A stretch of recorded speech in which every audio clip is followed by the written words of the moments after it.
Are you in need of some love advice, money advice, or career advice? If so, simply purchase your reading via irishpsychic.net. Readings are delivered within 24 hours and can give you all the details you require. Tarot, pendulum, crystal ball.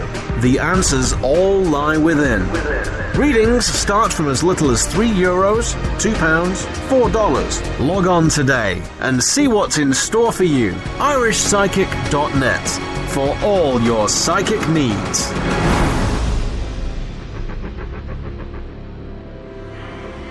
Check us out on iHeartRadio. That's right, I said it, y'all. You can check us out on iHeartRadio each and every single week. Bring you the best in talk radio, plus bring you the top 40, bring you some of the best in dance hits, some merengue, some salsa, and if you're good to us, we'll probably bring you some classic 80s. So spread the love, y'all. Let everybody know what's going down. It's happening right here on iHeartRadio at 102.DLG Radio with yours truly, DJ Friction and the Professor, Michael Benson. Broadcasting live from Studio 8 in Orlando, Florida. It's 102.DLG Radio FM.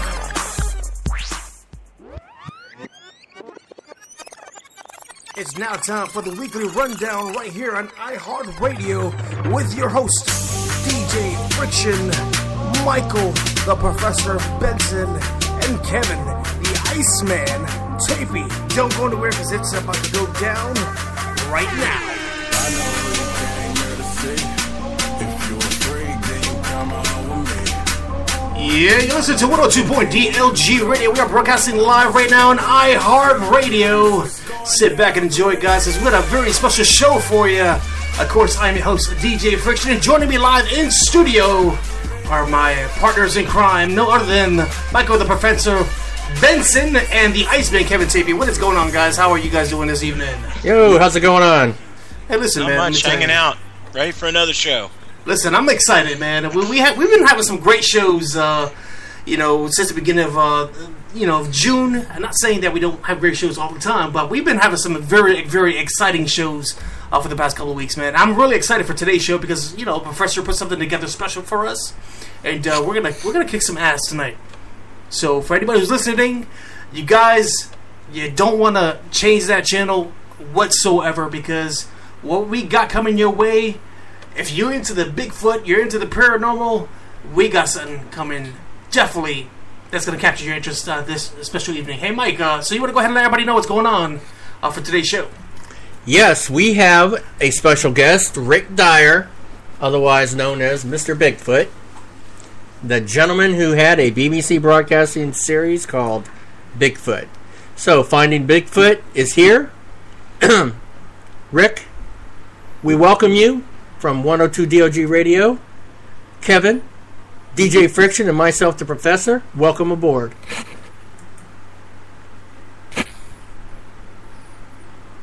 Are you there, Rick? You're muted. I think you're muted, buddy. Okay, can you hear me now? Yes, Here you go. There you go. Technical difficulties. Hey, listen. I must correct you on the intro. The Shooting Bigfoot was a documentary for the BBC, which is the highest rated, most watched documentary in the history of the BBC. And you know the BBC, the largest broadcasting company ever. So I must correct you on that. That's okay. I am the best Bigfoot skunk ape tracker in the motherfucking world. Awesome. and You're just badass. Everybody strives in the whole Bigfoot community to be me, and they just can't do it. Woo! Woo! For those who don't know, that little woo woo that he just did is his trademark. So if you're gonna use it, you gotta pay the man. Just saying right now. Exactly. Pay me. Pay me. I know you want to be like me. You cannot be like me. When you start getting checks from production companies every month, then you can be like me. When you drive Corvettes, when you drive Mercedes-Benz, then you can be like me. Because I'm jet flying, Corvette driving. Woo! That's what I am, baby. And I'm not being an ass. I'm just being confident because I know that I'm the best Bigfoot skunk ape hunter ever. Sorry. He's badass. Hey, badass. So tell us a little bit about how many years have you been researching this whole Bigfoot thing? How long have you been in the business of doing this? Well, I did a hoax in 2008, and that got my name out there. I did not believe in Bigfoot in 2008. I was a correctional officer, and I did a hoax, and it got me international attention. I was on CNN, Fox News, Al Jazeera, all over the world. And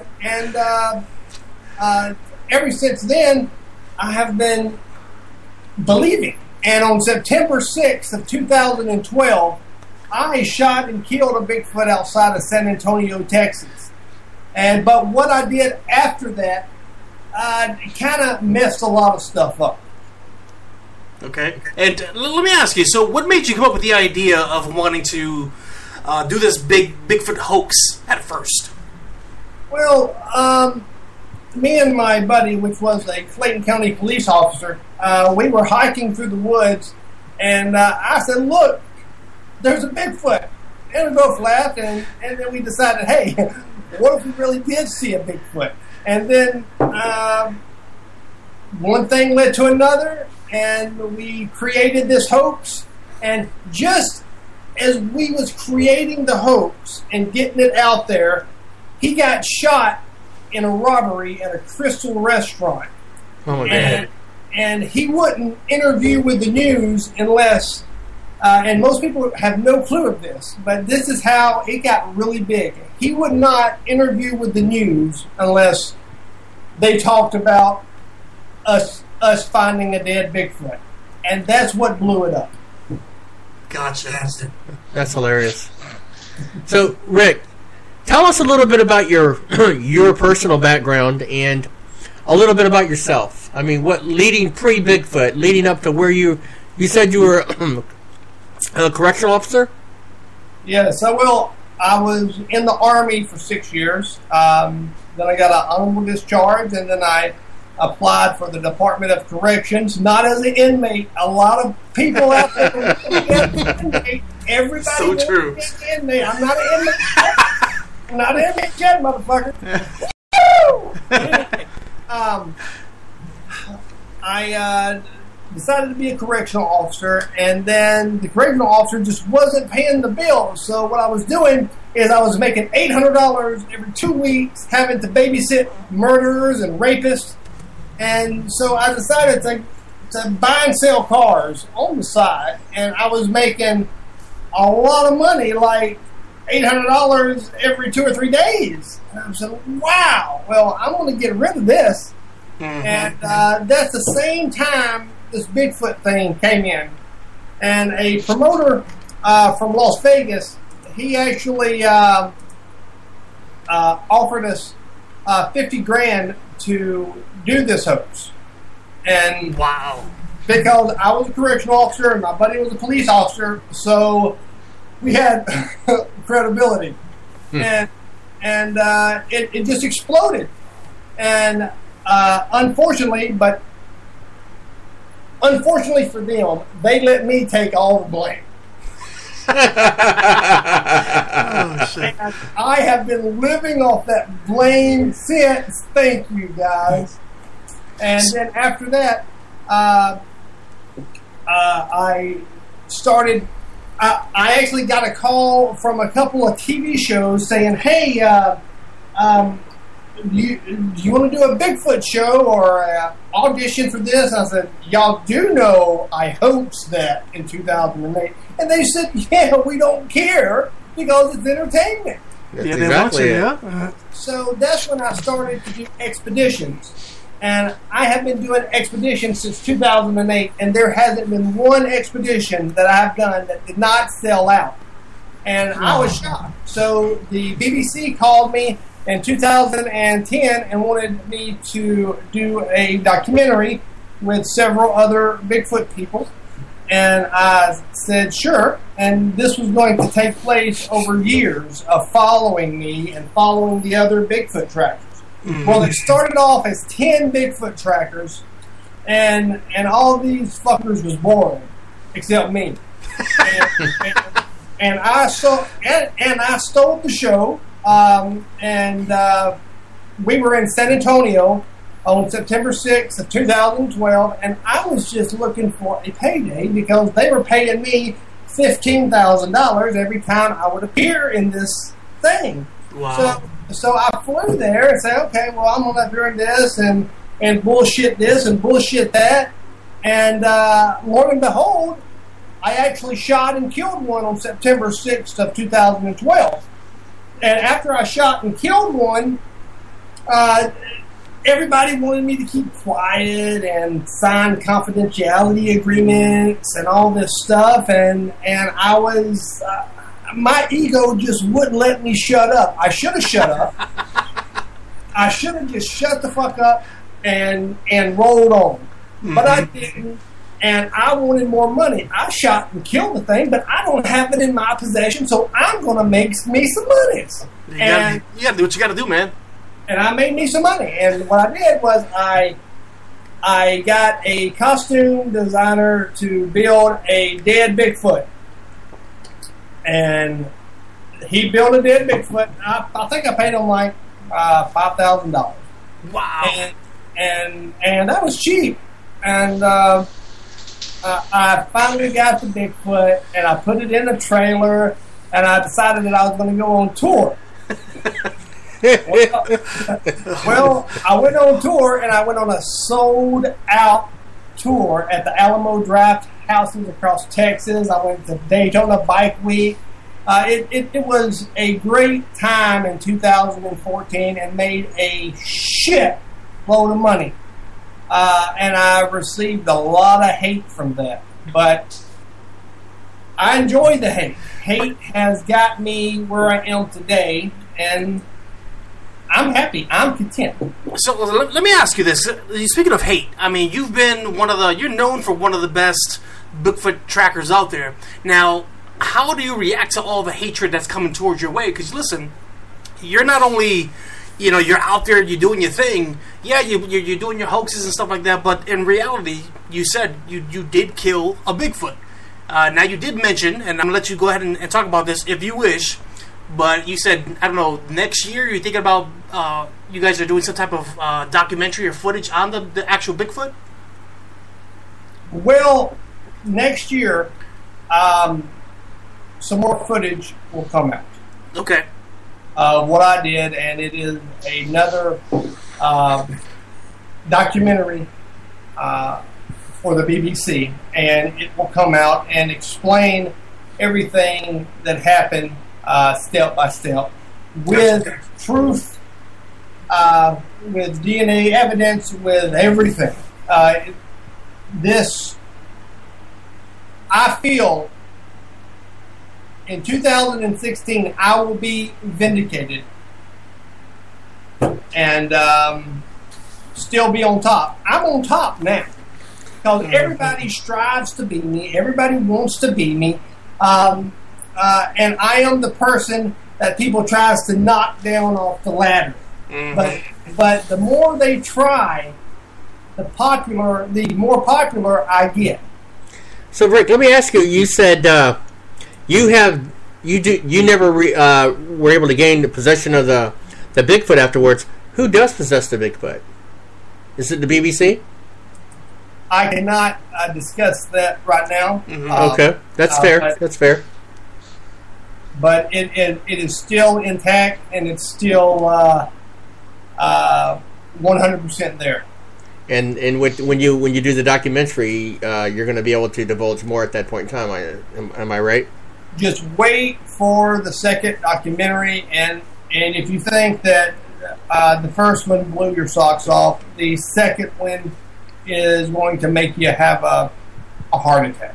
And now, for those who are tuning into the broadcast right now, when's the actual? Do you guys have a set release date? I'm really not even supposed to be talking about it, period. But okay. I just can't keep my big ass mouth shut. We got you. We're gonna just drop it right now. We're talking about it. Well, we'll let you hang on that. So I had a question on my Facebook page from somebody, and the question is, what is Bigfoot? Is he an ape? Is he a cross between a human and an ape? Is he an alien? What is he? Well, 99% of Bigfoot, 99% of the people in Bigfoot are frauds because they don't even believe in Bigfoot. Mm-hmm.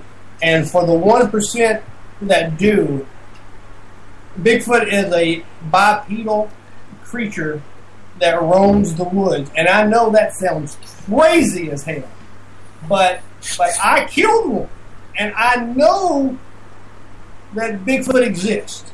And I have touched it with my own hands, and I know Bigfoot exists without a doubt, and I will be vindicated. But Bigfoot is not a myth. I'm not crazy. I'm a little bit crazy, but I'm not crazy that I don't know facts from fantasy. I know Bigfoot is real, and I know that for a fact. But a lot of people, including myself, has made a joke of Bigfoot. And I really started to make a joke of Bigfoot, a big joke, after I killed one, because I know that it's real. I know that it's tangible because I had it. Now, let me ask you a question. Did this start out as a hobby for you? I mean, did you really... I know you said that filming Bigfoot and the whole thing was kind of a joke between you and your friend, the officer. But, I mean, did you guys just think of it as, it's a hobby, we'll just have some fun with it? I mean, really, truly? Or did you really see maybe a monetary factor before you got started? At first, brother, I just wanted to make fun of people who can't get no pussy. You just want to play with the minds. Awesome. That's a pretty good answer there. And it's those people there that before Rick Dyer came into view, there was these lonely people there that ate, slept, and there was ridiculous. And I did that to make fun of them. Gotcha. And now I'm one of them, damn it. Now I got a wife, a life, and it's really hard to explain, man. It's like an addiction, man, and you gotta go and grab it, and I think I grabbed it and wringed it out and put Bigfoot on the map. Well, let me come out with it here. I've got a really good question for you. Are you pulling everybody's leg right now? Are you doing this to try to get more publicity out there? Hell yeah!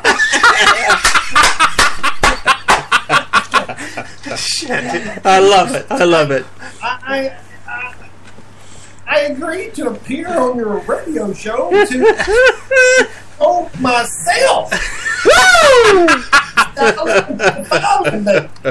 And yeah, I do speak a lot of bullshit, but when the day ends, I really did kill a Bigfoot, and I feel that I can say anything I fucking want, and at the end of the day, I still have a Bigfoot. So the last laugh is on you. So basically, fuck you if you don't believe me. I really don't give a damn. I don't care. There you go. Anyone believes me or not. Okay. That's how the professor feels. And I know that 90% of your listeners are here because I'm a good-looking motherfucker. Who is he starting to sound like now, guys? It's not like you right now. I was going to say Ric Flair. Woo! Yes, indeed. Hey, Rick, if I were you for a day, what would I need to expect? Now, what if you were me for a day? What? If I were living you for a day, what would I need to know, and what would I have to be ready to expect? Oh, God. Walking in the shoes. That is the best question I've ever received on any interview, and I've been on thousands of radio interviews all across the world, and that's the best question I've Thank you. received. To be me for a day, first of all, if other people are out there wanting to be me, first you got to take a damn bath, because 90% of Bigfooters don't take a bath. Love it. Then you got to learn to drive a 6-speed supercharged Corvette. Done it, so I already know about that. Okay, cool. Okay, we're close.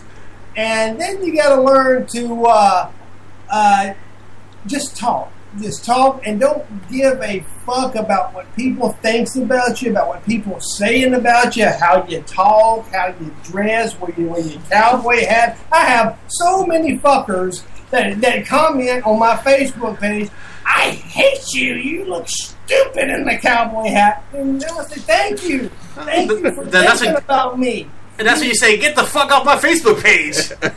No, I want them on my Facebook page. That's it. Any of y'all motherfuckers have haters you don't want, you send them to me. That's right. Haters need love too. That's how I feel.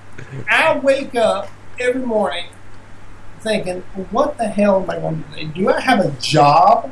My job is Bigfoot. My job is talking. I hop in my car, or I hop in my SUV with my kids, and we go around having a blast of a day. I hit the pawn shops to see if I can find a good deal, and then I go out and buy some cars to resell. Just make videos all day. That's what I do all day long, because I can. And the reason why I can, because the haters that hated on me for so long kept saying my name and kept filling my pockets. And that's great. And thank you, haters. Nothing like negative publicity.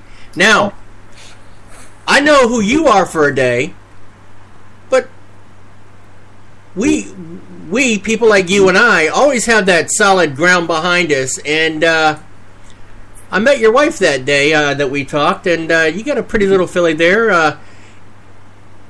Does she have anything to do with who you are?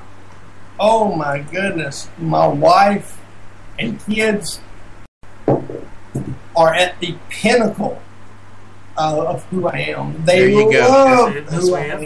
That's awesome. Their whole school knows who I am. I feel like a superstar when I walk in that school because of my kids. Because of my wife.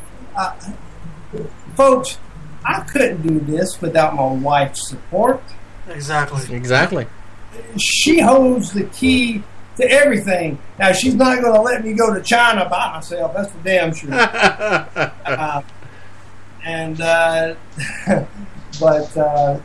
Yeah, my wife is beautiful, and I'm just so lucky to have her. And that's awesome to hear. Man. Well, big figures need somebody to ground them sometimes, and that's why I asked that question, because we can go out there, but sometimes we need that person to bring us back in a little bit. Exactly. So that's a good thing. And she's good at bringing me back in, I'll tell you that. I'm out all the time, baby.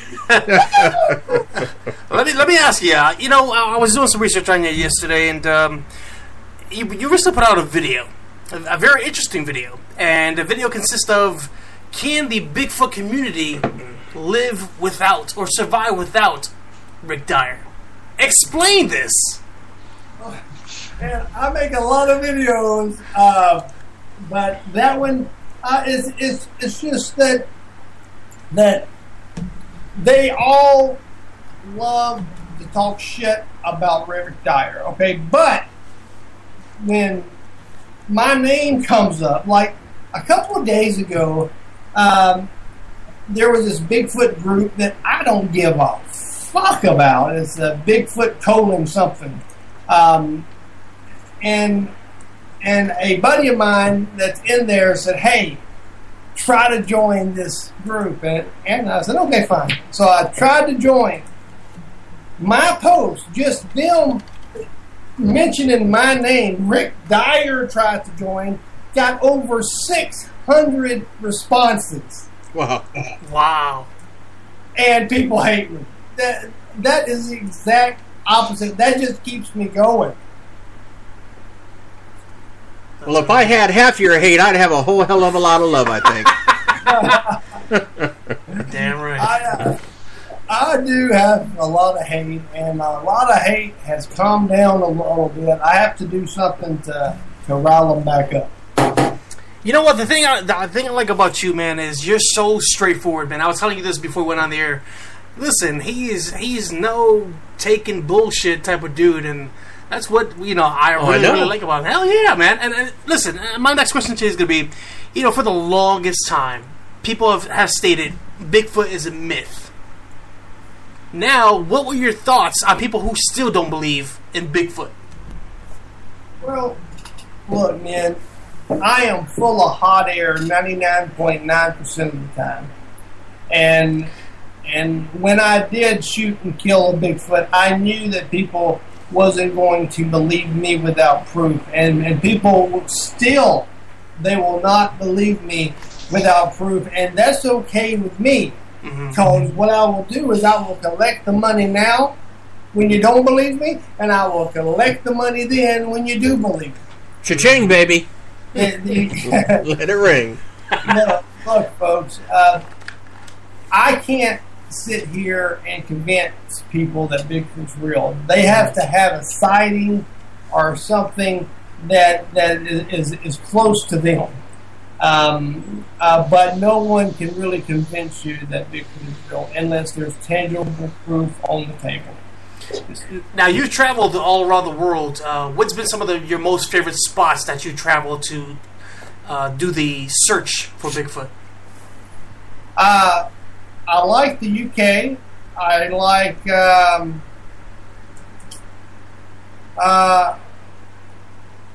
in 2008 was my my third expedition to Bangkok.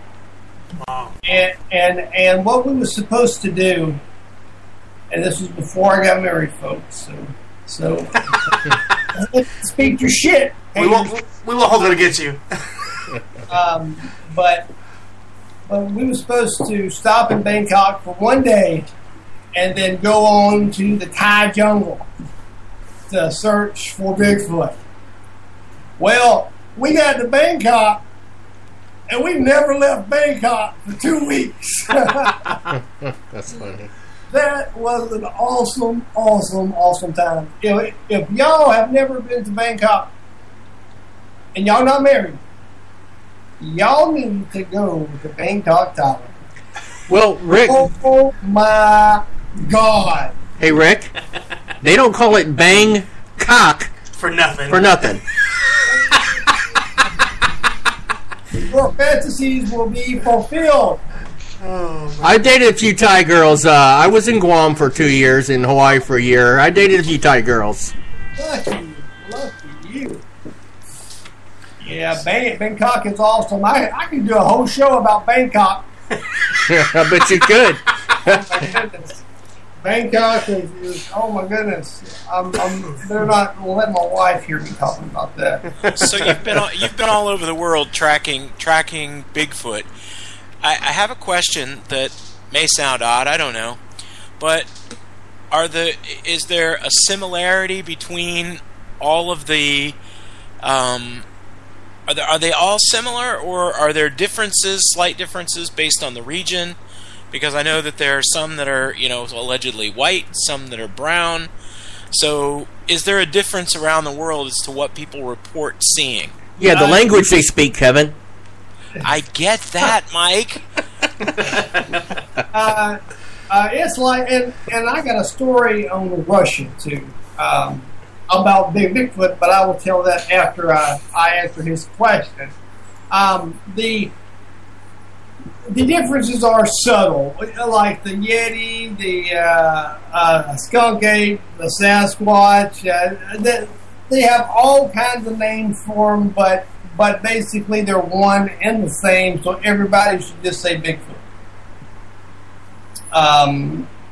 But there's like the skunk ape has longer hair in the swamp. Bigfoot is real tall. The one in Russia is supposed to be white, and it's so on and so on. But back to Russia.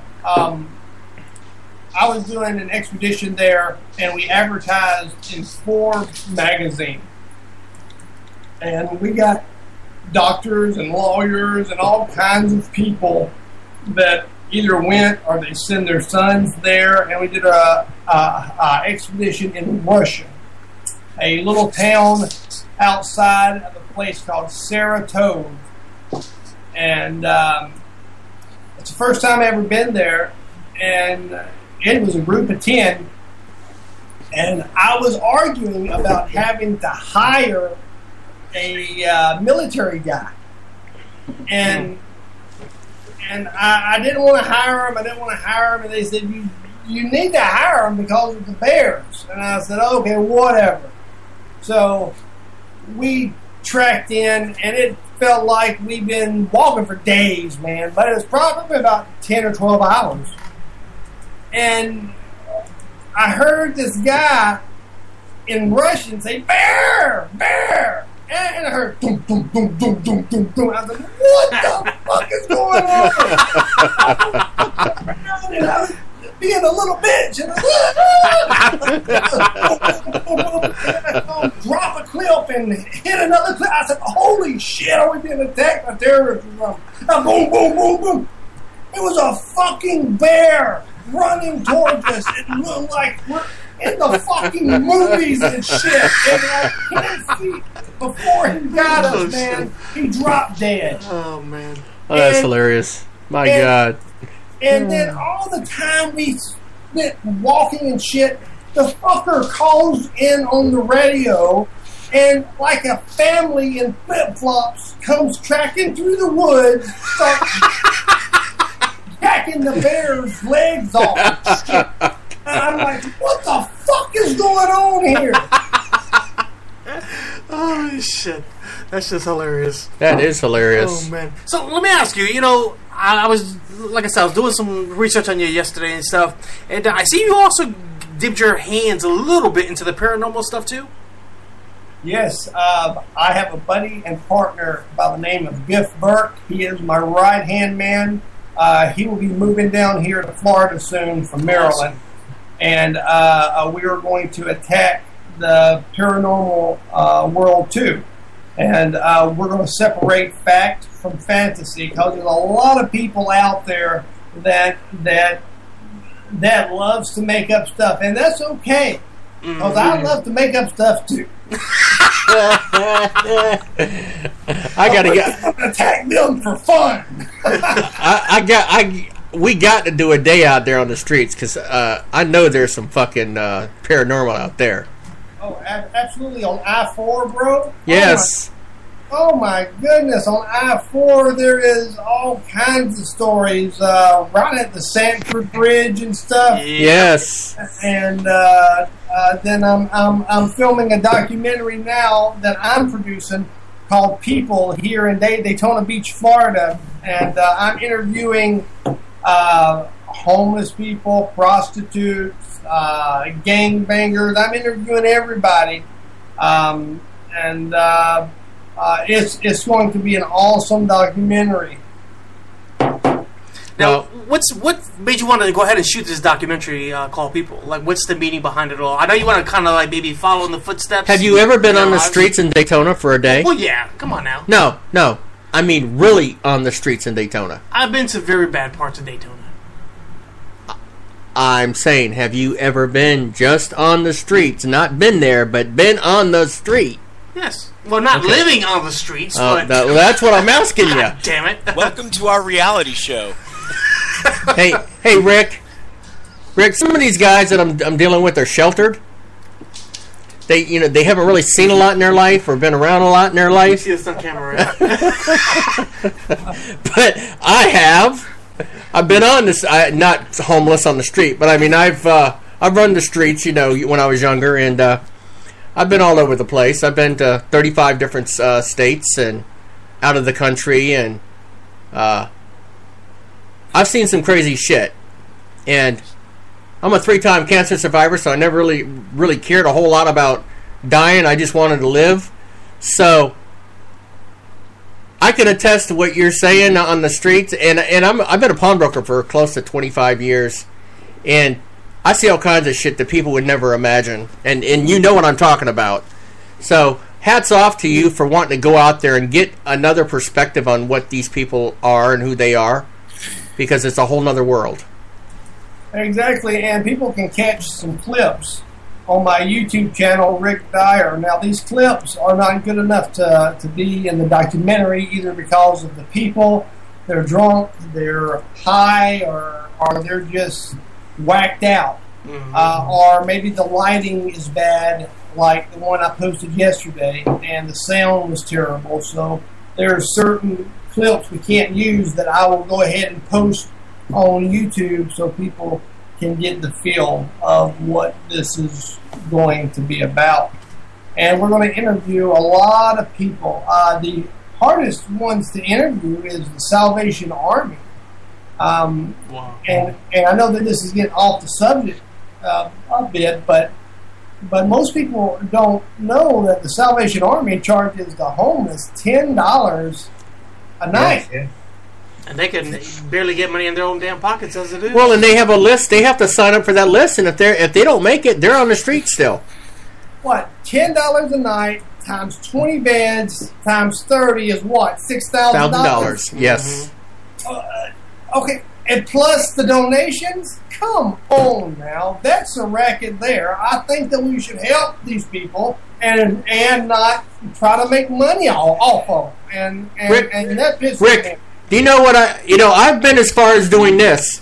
I've actually, when I donated to different homeless shelters, but I also went out on the street in Ridgewood there, right down from the pawn shop, and dropped off 2 massive garbage bags full of clothes for the homeless. That's awesome. That are on the street. Because I know what it costs if they want to go to a thrift store. Salvation Army, Goodwill, it's $5-6 now. They don't have $5 or $6. Exactly. That's why they're homeless. Exactly. That's why. Now there are some bad homeless there, but I met a homeless girl yesterday when I was filming, and she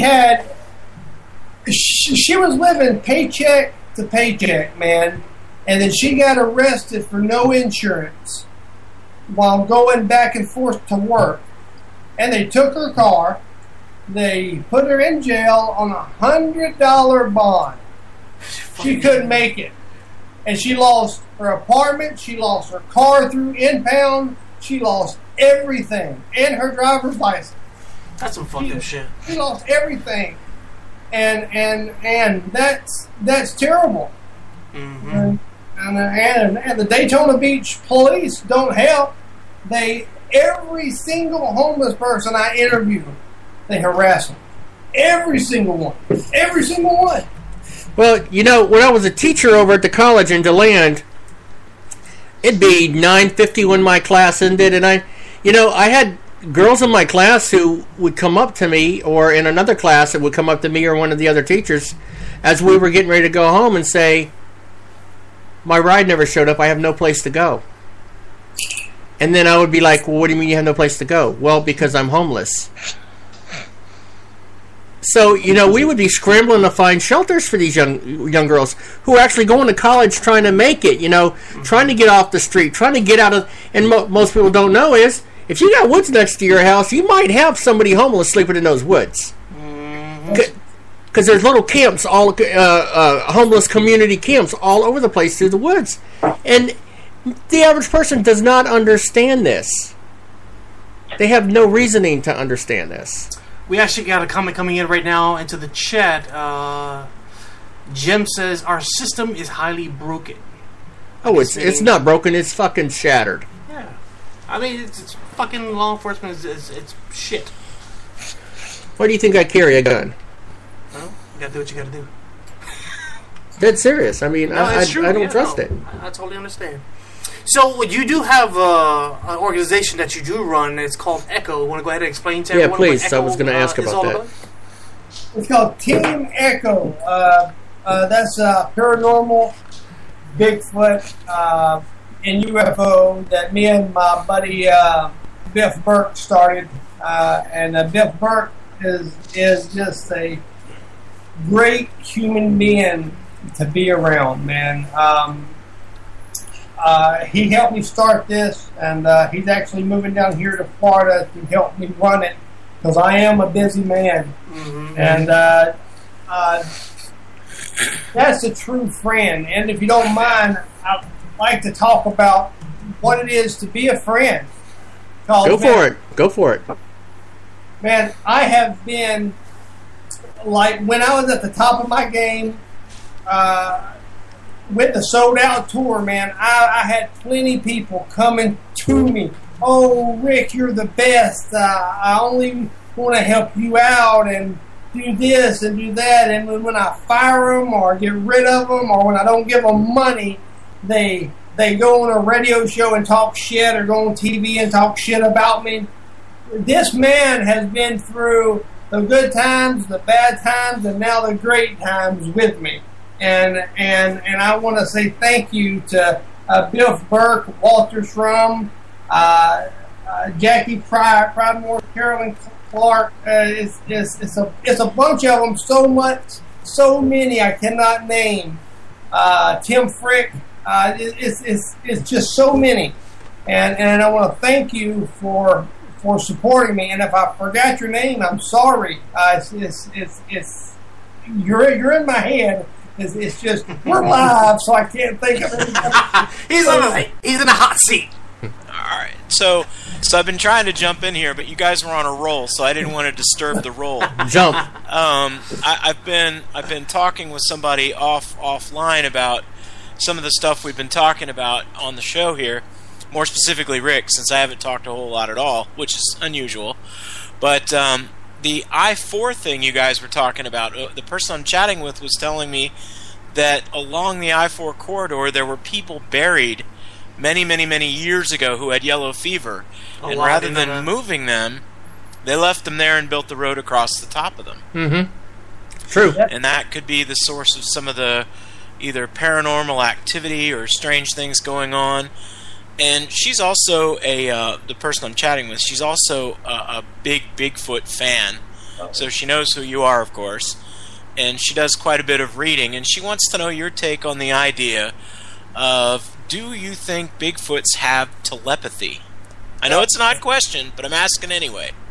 No, they don't have telepathy. They don't hear. They don't transport themselves. Good God, people. Come home, people. Fuck. Oh, shit. You shoot them, they're dead. Okay? They don't transport themselves to planet Zorro. Okay? They're breathing. They're here, folks. There no telepathy, no mind reading, no crackerjack crazy box people, folks. Come on now. So let me guess. You would not agree with ancient astronaut theorists who believe that they are descendant from alien races, then? What the hell? I'm asking Really? because I personally I love Ancient Aliens. I watch the show all the time because it makes me laugh. Aliens? So, but that's one of the theories behind it. Aliens might do some cool shit, but Bigfoot don't. You're hearing it from the man. He's telling you right now. Hey, Rick, now that we're back on Bigfoot, when you shot him, did you actually pick him up by his smell? Is that how you knew he was around? No, that's what everybody says. The smell, blah, blah, blah, bullshit. This one didn't smell. He took a bath. Evidently he did. And to be honest, I mean, he smelled pretty damn good. So this theory about, and all it is a theory, and that's what people makes the money on, is the theory. There's this guy named Lauren Coleman and Dr. Jeff Meldrum. All these fuckers make money, and they try to legitimize themselves as I'm this and I'm that, but I'm making money off my fucking theory. I'm making money off my theory too, to get people to shut the fuck up and drink a yoo-hoo and laugh. Laugh. That's all you got to do is laugh. So anyways, Rick, I guess if he don't smell, he went back to another planet, took a bath, and came back for you then.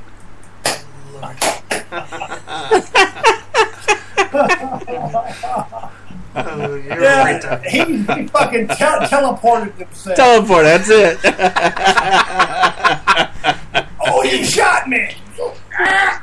He found him by the big hairy ass nuts. Hey, do they make like a? Do they communicate with each other with like a whining type of sound, or is it like a high pitched sound or something like that? Really, no one knows. It's all a theory. It's all theory, all myth. It's all a theory. It's all, oh, well, this is what I think. This is what I think. And they back it up like it's fact. Like, what the fuck, people? Come on. Like, you don't know that. And there's these people that say that they know this about Bigfoot. They know this about Bigfoot for a fact. Nobody knows nothing about Bigfoot for a fact except Rick Dyer, because I shot and killed one motherfucker. Hey, Rick, when you shot him, did he say, "Oh, fuck, you shot me," or what? He said, "That motherfucker shot me." So, on average, the Bigfoot that you caught a couple of years ago, on average, what is the height? Because I'm sure you guys did some measurements and stuff on him. What was the average height? Good question. This Bigfoot height is only 7'5". Oh, wow, okay, that's not. That's big. Yeah. That's small compared to Bigfoot. It's pretty decent size. A little taller than Shaquille O'Neal for perspective. Yeah. Oh, damn. I heard he was Bigfoot too. Well, he wears a size 22. That's I've it. seen his shoe. I've been to the where he donated one down here in Lake Mary for a charity event, and you could put your foot and my foot in there. He wears a size 22, so he is Bigfoot. Yeah. So, what do you have any upcoming events or anything like that you have planned over the next year or so that people can actually check out and maybe come to? Because I would love to come check you out. Especially doing a local event, anywhere at the convention or something like that. I am working with some people now that wants to get me out back on the road. So they say that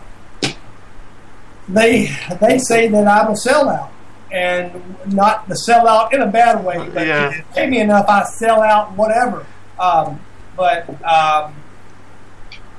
people like to come and see me, and I proved that during my sold out tour in 2014, last year. Gotcha. And hey, let me ask you. So do you do television production? Like, are you're producing shows on your own, or are you working for like bigger networks? Or are you doing your own thing? I have produced a documentary for Tru TV called Bangkok Working Girls, and that was where I went to Bangkok to follow prostitutes and tell their story. And that got some airplay. And this one here is what happens is you make a film, you send it to a film fest, and then someone picks it up. Mm-hmm. And every time I sent one to a film fest, and someone picked it up. Gotcha. Because I do the stories that I want to do, like that I would actually watch that I don't see on Netflix or anything. I go out and do those stories, and I love people, and I love to hear their stories and all kinds of stuff. So. Gotcha. So how did you get your partnerships with like A&E and all that stuff? Those worldwide networks. Well, we're not partners in any way. It's like I advertise them on my truck because I've been on a show that A&E produces, or I've been on a show that Discovery Channel produces. Like, we don't have a partnership, but we have a working relationship. Gotcha. So I have a question that I just got in. Why kill Bigfoot and not try and trap him or her? Okay. Let you trap a beast trying to rip your fucking head off. Okay. See if you can trap him and kill him. This what's that monkey girl's name? That girl who wants to save all the monkeys and stuff. Jane Goodall. No, yeah. Oh, yeah. It's I want to say Webcam Whitney. We almost made it through a whole show without bringing her up. Rick, have you been to see Webcam Whitney yet? Let's not get it. Come on, get back to his question. Let's leave Whitney out of this one, please. Look her up. Oh man. YouTube Webcam Whitney. Anyways, go let him finish. Go ahead, finish your question. Kevin. Yes. Finish your question. Finish your question, buddy. No, I asked it already. I said, I guess the question I got from my text was, why kill it? I didn't realize that it was attacking him or pursuing him. That wasn't clear, so that's why I asked. Oh shit! I can only assume that you'd shoot it because it was attacking you or could attack you. Or no, absolutely. You don't shoot it because it's attacking you. You shoot it because it's a fucking myth and nobody believes it's out there. So you got to kill one so you can prove that you're not a fucking nutcase. okay, good point. Kevin, proof is in the pudding. So if you don't eat your meat, you're not getting any put in there, buddy. Gotcha. For your answer for your person on there. Okay, Rick. I can't find this Whitney girl. Webcam Whitney. Kevin, give him the details. We'll send you a link. We'll send you a link. Might have to start a reality show just on her. Now you, Rick, I watched one of your YouTube videos. It was where you were talking to the doctors about not wanting to do any autopsies of the remains of Bigfoot. Do you believe that this is something that the government just wants to keep quiet and doesn't want to bring out into the open as far as really what took place with Bigfoot? And no, man, see, that's where people must use common sense, folks. Tell it. Because for us to hide Bigfoot, that must mean Russia, China, Japan, and all the other countries must hide Bigfoot too, or Yeti, or whatever you want to call them. That's not happening. I've been to Russia. I know Russia, and I tell you what, if someone catches a Bigfooter or something, the government will take over and it'll be front page news. The government called a Bigfoot. Thank you. I just wanted to put the rest of all those bullshit conspiracy theories. That's why I'm asking. Exactly. Bullshit. Y'all get a fucking girlfriend and get some pussy. That is it. Oh, man. Okay, Rick. One more question. And my question, I had to throw all my questions out because you were there before I was. Between all of us asking them back and forth, I mean, you have carried out an awesome dialogue and one of the best interviews we've had by far. But when you grow up, what do you really want to be? Motherfucker! You forgot the woo! I'm sorry. This right here is the sarcastic move, okay? Woo! Woo! Okay? I love it. That's awesome. Okay, last thing we want to do is start talking about our reality show for our thing. So I've been trying to get DJ Friction to do a reality thing and maybe start thinking towards that. So when you're all done with your little 6-month thing you said you had to do, I'd like to sit down and talk to you about getting together with us. Let's do it, brother.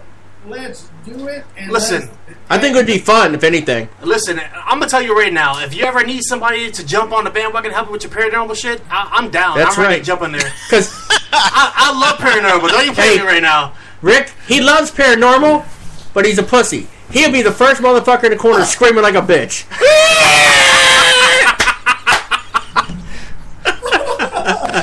Oh shit! I just got lightheaded. No, for real, seriously, are we down to do it?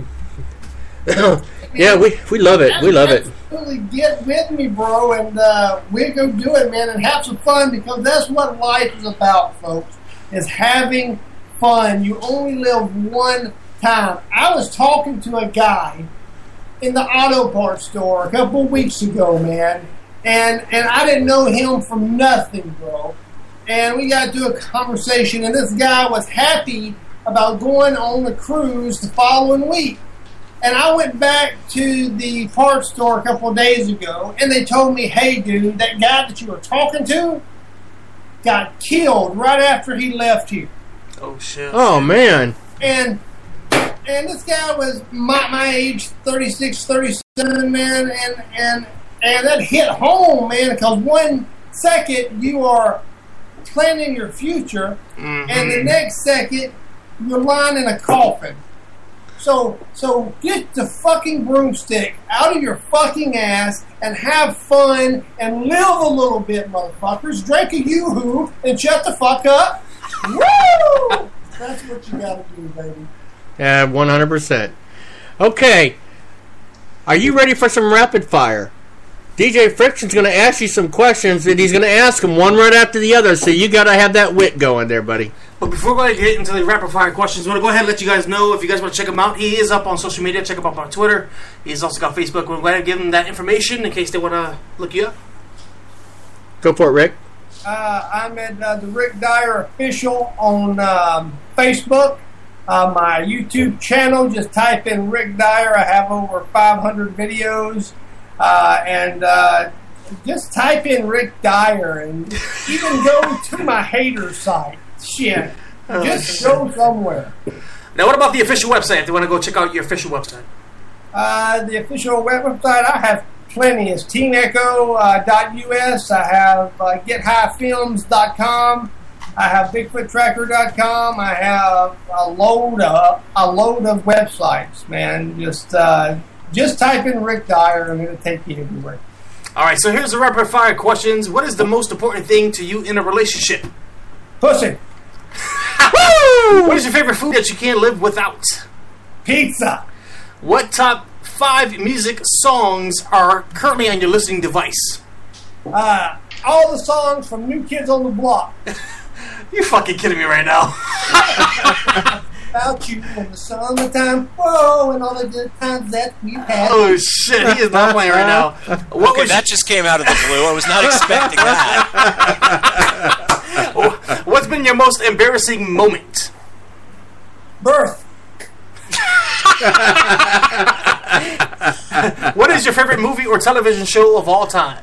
Hangover, baby. 1, 2, and 3. And then let's see. Give us one word about yourself or your spouse that describes him as a person. Sexy. Oh shit! Is that for you or your spouse? Both. Might be for both. It's both. I saw the other side, I can tell you that. And the last question: if it was your last day on Earth, how would you want to spend it together? And what would be the one thing you would want your spouse or any of your friends or family to remember you by? I would just spend it with my family. And I want them to remember me as a funny motherfucker. Hey, but listen, hey, Rick, I appreciate you coming on the show and joining us this very special evening. It's been a blast, man. And listen, you're welcome to come on the show anytime you want to, man. Anything you want to plug, come hang out with us on a Tuesday night, man. We would love to have you on again. Thanks, brothers. Thank you, Rick. I will be in touch with you soon. And if you're in the neighborhood, come by and see me over in Ridgewood. We'll get together and go hang out on Ridgewood with you, and you can do some interviews, man. Okay, that sounds good, brother. All right, brother. All right, guys, don't go nowhere. Thank y'all, everybody. The guy with the black shirt on and the headphones. I love you, man. Thank you. The guy with the blue shirt on and looks kind of queer. I still love you. Oh, shit. All right, Rick. We love you, man. Take it easy, man. We'll talk to you soon. Later, bro. All right, y'all. That was Rick Dyer. And what a fucking great interview, man. That was freaking hilarious. God. My ass hurts. Listen, your ass hurts, but I'm wearing the queer shirt right now. Let's go ahead and take a quick commercial break. We'll be right back. Right after this, y'all got to pay some bills, if you know what I'm saying. Don't go anywhere. We'll be right back right after this. Wirecast is an all-in-one software solution. Telestream Wirecast enables capture, live production, and encoding for live streams in one cost-effective, flexible software solution. Reliable and stable, backed by a company with more than 10 years. That's a decade of video and encoding experience. Wirecast is trusted to all customers. Most critical broadcasts, extensive capture support, capture from a wide range of sources including multiple cameras, computer desktops, capture cards, and other devices such as Teradek, Cube, and more. Powerful live production capabilities switch between multiple cameras and add video, audio, graphics, slides, text, titles, transitions, and more. Wirecast supports for multiple formats. Stream live or archive to Flash. The best part about Wirecast is that it also cross platforms to Mac and PC. I'll say it again. The best part about Wirecast is that it cross platforms to Mac and PC. Head on over to our official website, www.102dlgradioorlando.com, and click on the Wirecast Telestream logo today and get your free trial at Wirecast. That's right, guys. Get your free trial at Wirecast, and if you enjoy it, then hey, go ahead and purchase it. We have been so happy with the product, and you will be too. Head on over to our official website and get Wirecast today. This is iHeartRadio. iHeartRadio. iHeartRadio makes you want to move. When you have a great melody, a song can last forever. Instantly connected. I love it when the beat goes boom.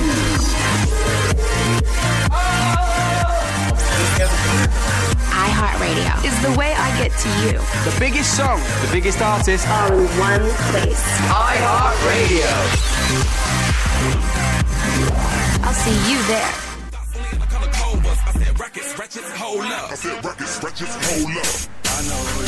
Yeah, 102.DLG Radio. We are back. And man, what a freaking amazing interview that was, man. That was a badass interview. Yeah. I tell you, he's right on point, man. Right on point. Hey, Kevin, you all right there, buddy? Oh yeah, I'm fine. I'm here. So let me make sure you're alive over there. I hope our special guest didn't scare you away. Oh no. I was just interesting. It was an interesting interview all the way around. I don't know how to take that. No, I mean seriously, it was an interesting interview. You know, I mean, I have my thoughts, but it was an interesting interview. Kevin, were you having flashbacks from hanging with me or what? No, not at all. Okay. Not at all. I mean, okay. You have similar personalities, but I think he's way more over the top than you. Oh, he is. But I could be if I wanted to be. Woo! No, he goes woo! Woo! Gives a little jerk and a jump. Now, where do I send the payment for that? Well, yeah, it's going to come out of Mike's check. Oh, I guess I got fired. No, none of us have been fired tonight. That's a good thing. Tonight's not over, is it? So yeah, man, that was a great interview. Again, thanks again to Rick Dyer for appearing on the show with us. Yes. And if you guys would like to know more, please head on over to social media, look him up, man. He's one funny ass dude. And listen, I'll be honest with you. You go to the search engines on Google, whatever the hell it is that you guys use for your search engines. You just type in Rick Dyer, man, and then you're gonna see all the shit come up on him. He's one badass dude too. Whenever you lose your cable or your DirecTV and you're saying, what can I do tonight? There you go. Jump on the internet and you're going to be there all night because he's got tons of shit you need to see. I'm telling you, man. And we got to have him on again. And me and Mike were talking behind the scenes, man. We need... listen, I'm down to do the paranormal thing with him. Yeah, I join you too. I love... That shit don't bother me. It don't scare me. You know... if he's going to really do the paranormal thing, he needs to go Wait a second. Why are you rolling your eyes over there, Kevin? I saw that. No, there's something in the room moving. There's something in your eye. Literally, there's something in the room that just flew behind the computer, and that's what I was doing. No, I'm into the paranormal. I mean, I want to do the ghost train tour in St. Augustine. I'm going to be out there. I'm just interested in knowing. I like ghost stuff. Ghost stuff's cool. Kevin, awesome. Why don't we all three meet? I'm going to be out there July 19th. Well, actually, sorry, the July 20th and 21st with Shakira. We're going out there. We're doing the whole ghost tour thing. So if you guys want to meet up and hang out, yeah, let's try to. That'd be awesome. Yeah, let's try to do that, and then we can all three meet up. I don't know if I can get Denise out there or not. She's always working. So. Yeah, we're gonna be out there. We got a hotel and stuff. But we ought to do the training. We can go throw down a couple of cases at his hotel. We don't even have to worry about it. Yeah, I didn't get a reply on that. Now, one of the coolest ghost tours is in Key West. They have this doll that's supposed to be the most haunted doll in the U.S. I heard about that doll. Yeah, and they have it locked up. It's not locked up. It's in the museum. Is that the one that's based off the movie that came out last year? Yeah, like Chucky. Yeah, Chucky. Yeah, the female Chucky. Yeah. They also in Key West. There's when you go into the museum, the art museum, you walk into it's almost like a dirt room. It feels like, and it's real. How do you put it? Real musky and real damp. And if you try to film any video footage of anything in the room, it will not film. But you walk in the next room and it does. Huh. Yeah, the doll in Key West is Robert the doll. I know. Me and Denise did the tour. We did that tour. Another great one is Savannah. Has a good one. And Charleston, if you've been to Charleston, right, Kevin? I have not been to Charleston. That's on my list of places to go. Just not right now. There's a guy down there. It wasn't it was a paranormal, but it was. He talks about all the ghosts from the Civil War, and he takes you on a boat where you go on a boat ride. You go under the Cooper River Bridge Canal. It's like almost a little cove, and he does the whole tour and talks about it. He was actually on A&E or one of those other channels. He did a documentary that they aired for A&E. I think it was A&E of the ghost of Charleston. That's pretty awesome. Yeah, there's another one. There's another Civil War ghost one that's at Gettysburg, which is supposed to be pretty good. There's a house there that was a hospital during the war, and the attic was used, I guess, like a hospital floor. And it's said to be haunted, and they've done paranormal stuff there. The guy, what are those guys? Who are those guys? They're one of the guys is leaving the show. The Ghost Hunter people. They did a show there, and it was pretty interesting. And you're talking about I want to say Steve is his name, but I don't think that's what it is. It's Ted. It's like, isn't his last name Groff or something? Yeah, something like that. It's Ted. Yeah, he's one of them left the show a couple of years ago. The bigger bald guy left. Yeah. And then now the other one's leaving, and they're turning it over to somebody else. Yeah, but they did a thing in Gettysburg, and they did one somewhere in Maryland where there was a prisoner of war camp for the Civil War that was also supposed to be haunted, which was pretty interesting too. So the Civil War there's a lot of ghost stories around the Civil War because it was, more people of died course. during the Civil War than in any other war in the U.S.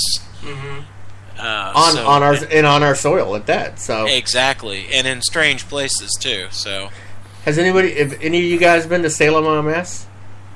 No, I haven't. I've been, but I've never really Never done. Oh, Salem is awesome. I've been to Salem, dude. I've been. I want to go back to Casadega. Oh, and fuck around. Yeah, Casadega's fun, man. I want to go play around in Casadega. I'll go with you. Denise doesn't like all that stuff because she is Pentecostal. Oh yeah. But yeah, she's very yeah. You learn something new every day, Iceman. You didn't know her dad was a minister? I knew her dad was a minister. I just didn't know he was Pentecostal. Pentecostal, not old Pentecostal, new Pentecostal. The modern day Pentecostal. But yeah, I'd love to get into the paranormal and delve in that a little bit and have fun with it. Oh yeah, I would like to just experience it, man. I just always been wanting to do it. Well, shows some love to One PC Doc who just joined us. Doc's in the house. The doctor's in the house. And I've been chatting with Sammy, one of my friends, on text during the last interview, and she's really big into paranormal stuff too. So this could be, this would be something maybe we should consider doing a show on. See if we can get a paranormal expert. Oh, I bet we can get a couple of them. I'm surprised we don't have Kevin having us on that special website broadcasting us like he did the last time. What's that? Oh, Periscope. Periscope. It's difficult to do. I found that it's very difficult to do Periscope and the show at the same time because you can be chatted at on Periscope. So it's really hard to do because they're asking you questions and I can't answer them if I'm talking to you. And I can't answer that's when you cut it off and then you can just say, hey, they could be, hello. I may try that. I may try to do that next week because you know what the D in DJ Friction and DJ stands for Mr. Friction? That's Dick Friction. Don't forget that. Dick Friction. I just like that he spells it with a K. It's K's big dick to you. Friction. Yeah, you gotta be unique. Hello. I mean, people can actually pronounce friction the way it's said on there. It looks like a P for prick. I could be a prick too. We know that. Yeah, I have another friend of mine that does radio that wears a hat that has his name on it. On the back it has, I'm kind of a big deal. So maybe we should do that for your hat too. I'm kind of a big deal. Hey, listen, One PC Doc says that's why you need to use water-based lubricant. LOL. Oh, Lord, here we go. Well, Doc, did you catch our show with... He just missed it. He just missed the guest. Just missed it. Well, we have YouTube. Yeah, it'll be re-airing on YouTube. You can go to the official website, too. It'll re-air. So you can check it out. It was a pretty badass interview. Yeah, it was.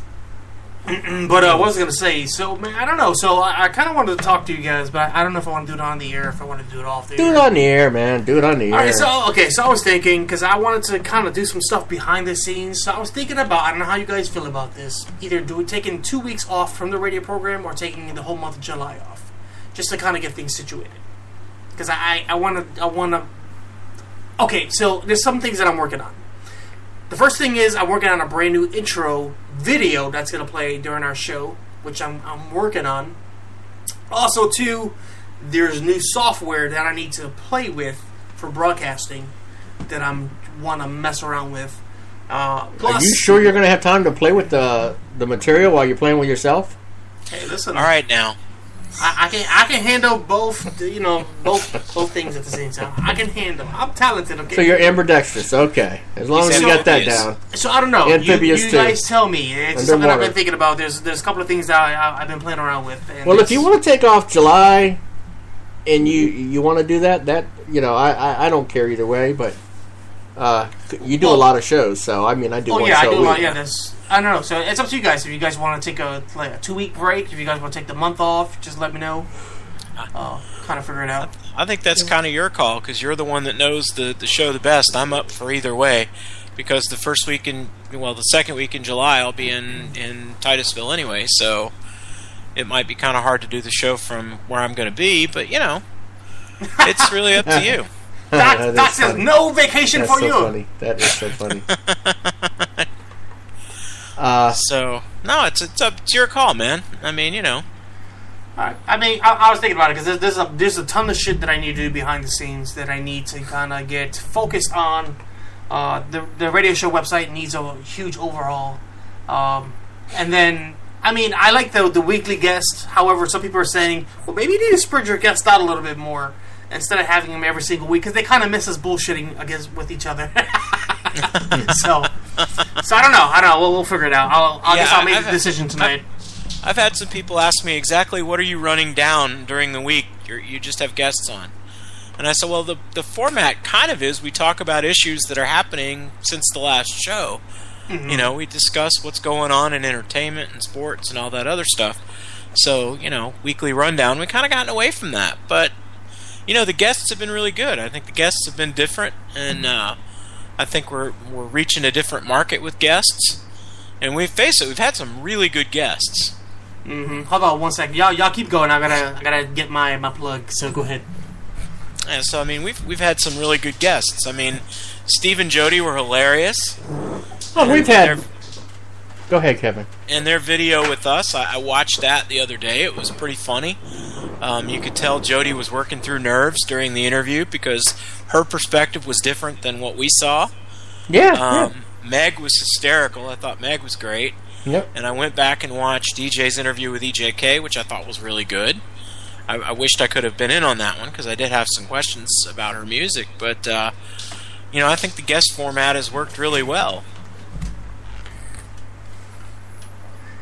Okay, sorry. I'm back. I'm waiting on him. He's all shuffling around. Kevin, I've got to say, between the three of us, I mean, in the last 2 months, we've really had some really good shows. Excuse me, badass. Despite the shirt.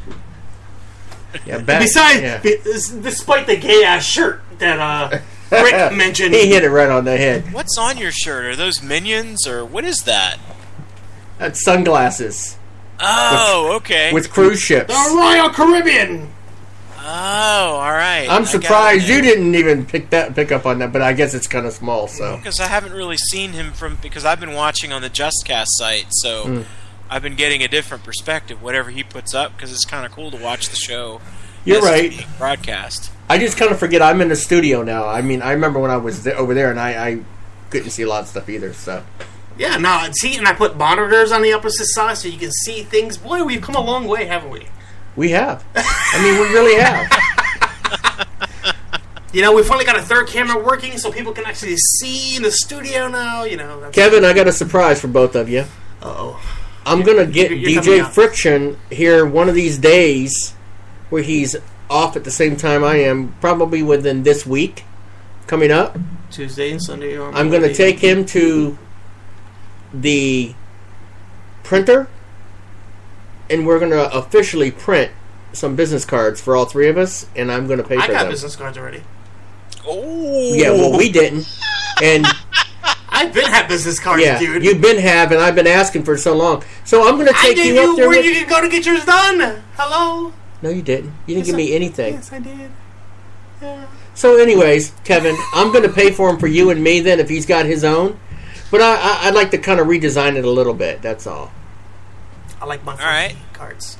They're awesome. So I'll make sure within the next couple of weeks you get business cards. Because, you know, it's kind of weird when you're talking to somebody and you're saying, I'm so-and-so. You got a card? No, let me write it down on a piece of paper for you.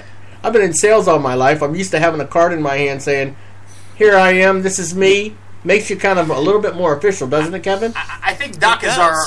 I think Doc is our agent because he says, don't forget my business card. So anyways, during that whole month we're off in July, we can get some business cards taken care of. Well, there's a couple of things that I want to do, actually. I want to kind of get us together sometime in July. That's what I'm talking about. I want to take photos of us together. Maybe in St. Augustine, when we're all in St. Augustine, we can get them in where there's some nice scenery out there. We can go over by the fort and get a picture by the fort. I want to be able to do some pretty cool, like maybe get a ghost in the background. You know, just never know. And maybe we get Rick out there, meet us out there, man. Have a pretty interesting little start up and a giddy up and go gig. So yeah, I'd like to get wherever you're getting the cards from, see what they're, see if they can do anything else, and then get us some cards. I got mine's done, and there was very Yours done has all three of us on the card and all that in the picture and all that stuff? No, my card was just before you even came along. I know it was. That's what I'm saying. I'd like to update it's my personal one that says executive producer. Yeah. That's fine. You can get your personal executive producer. I can get a host. He can get a host card. And then I can be the badass bitch that I am and be on the card with my picture on it. I can't see it much. Oh, he wants his picture on it, too. Oh, man. Well, you would have yours on there, too, Kevin. Well, why do you want his picture on there? I mean, I would like to take the picture and have all three of us on there. Is what I'm saying. Oh, I've never had a business card with my picture on it. The business cards I've always had have just been, kind of like contact, stuff like that. Kind of like our banner on our page that has all three of us on there. That's what I would like to have on there. Oh, all right. I see. You know what I'm saying? That's kind of like where I'm going with this. I'd like to get a nice shot. So what kind of format do we want to take when we come back off hiatus in August? You want my sunglasses? Looking like he's playing with his titty, didn't it?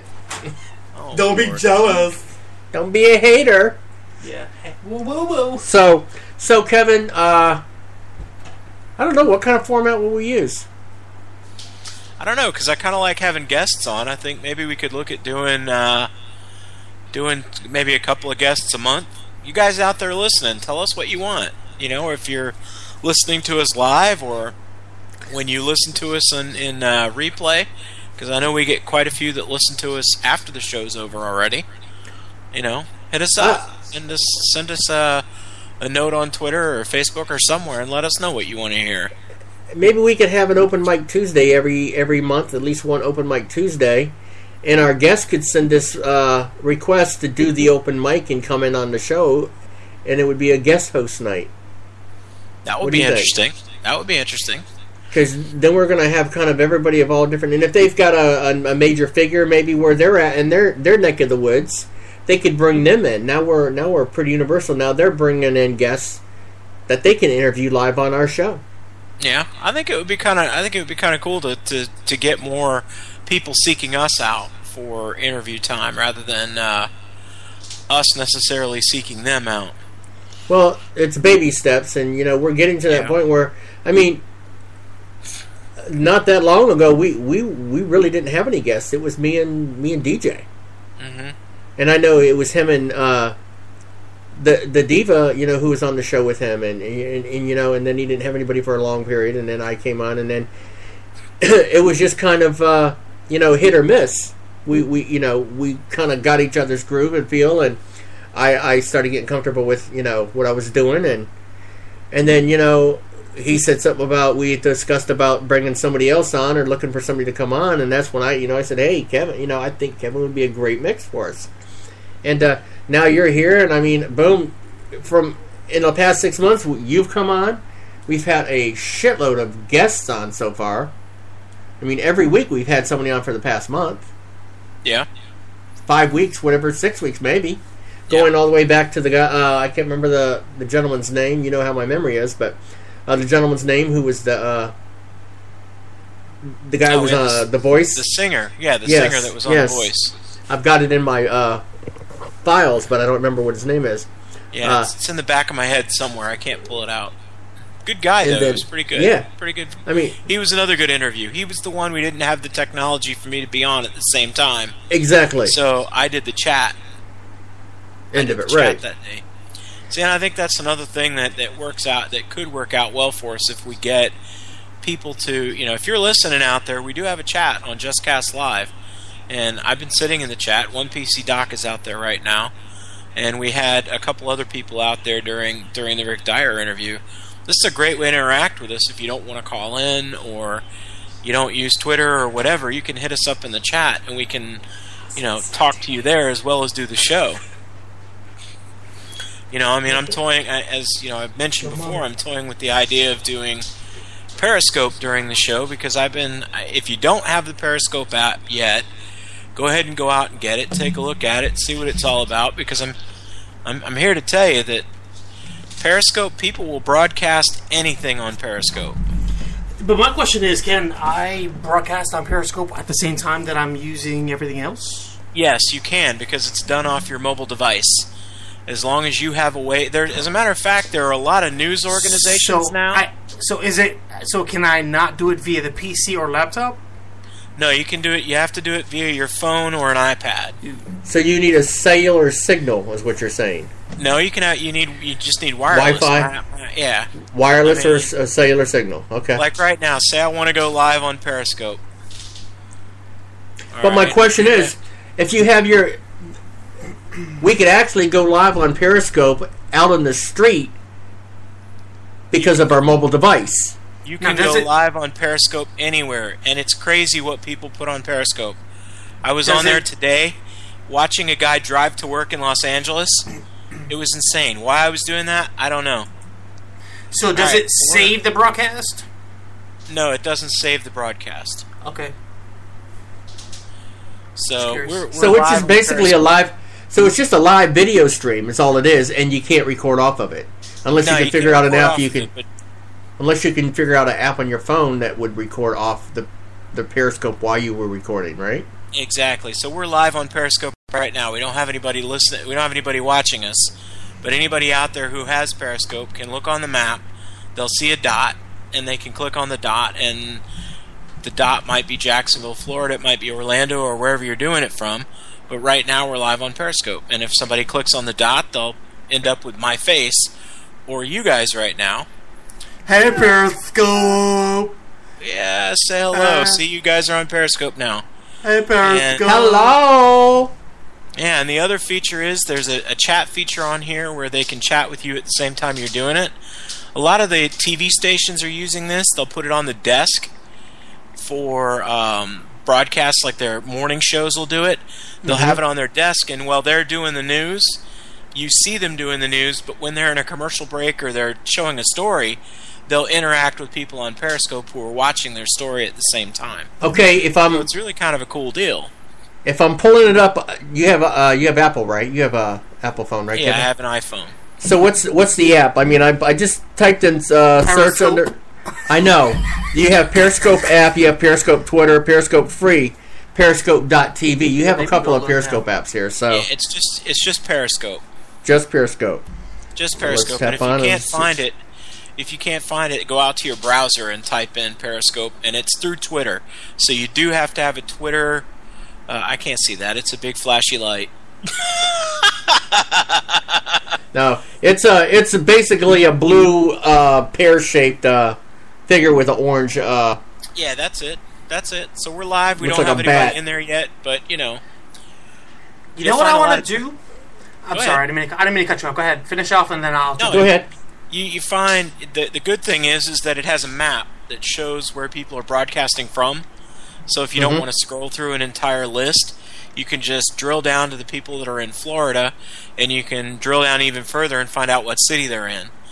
So like mine tells you that this is the weekly rundown from Jacksonville, Florida, and it has my name. So you'll be able to see that I'm broadcasting, and if somebody else out there wants to watch it, which who knows if they will or they won't, but they'll be able to see what's going on in the room with me. So you're saying your username is the weekly rundown? No, my username is @TapeyK, which is my Twitter. Yeah, that could be scary, Doc. You're right. That could be very scary, seeing what's going on in the room with me. But anyway. Are you in your underwear, Kevin? No, actually I'm in gym shorts and a black shirt. So oh, yes. I was going to say the same thing. I thought it was underwear for a minute. Yeah, so, no, but seriously, you can it's a really cool app, and it has a lot of good applications. I think it's in its infancy. The thing that they're trying to work out now is that you can broadcast things that you probably aren't legally allowed to do.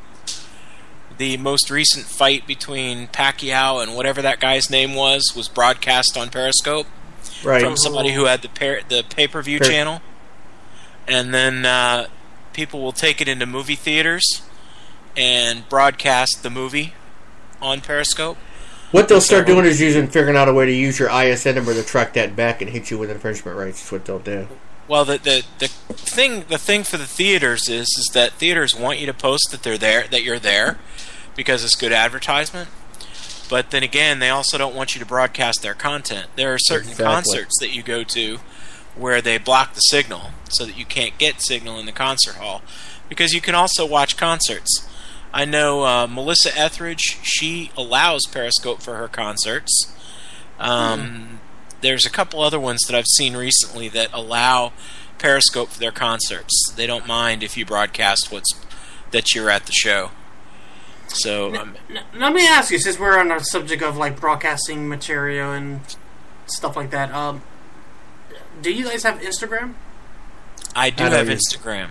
I don't use Instagram. Okay, so can you explain to me what Instagram is? Because everybody and their mother has been saying, "Oh, you need to join Instagram. You got a radio show. You can share pictures. Blah blah blah blah."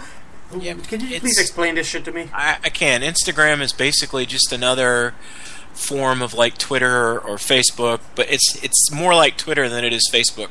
You can take a picture and then post it to Instagram, and then people can see what you post if they follow you on Instagram. So it's not really any different than Twitter. It's just more picture-driven than it is word-driven. Oh, okay. Because I'm downloading Periscope right now, by the way. I just want to see what this app is all about.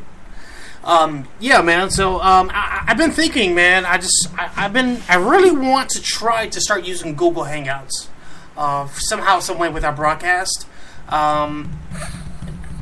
Because I'm thinking maybe if we all did it in Google Hangouts, we can not use Skype anymore. Okay. Because you know, sometimes from time to time we get the lag from Skype. Mm-hmm. So I'm thinking of maybe like I'll use it for the people to call in and whatever if they want to chime in via the phone, but maybe just start broadcasting Google Hangouts and then it'll go straight to YouTube too once we're live, which is another cool thing to do. So that's also something I want to test out during the break. Yeah, because I can definitely tell you from watching the show on JustCast while we're actually doing the show, there's definitely a lag between what I'm seeing and what I'm hearing.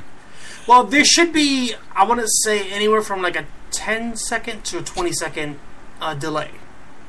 Yeah. That's the typical delay when it comes to broadcasting. That's what it should be. Anything more than that, like if you go over to, like this right now, if I go over to Vaughn, and right now, and I'm broadcasting on Vaughn, there's like a huge delay on Vaughn.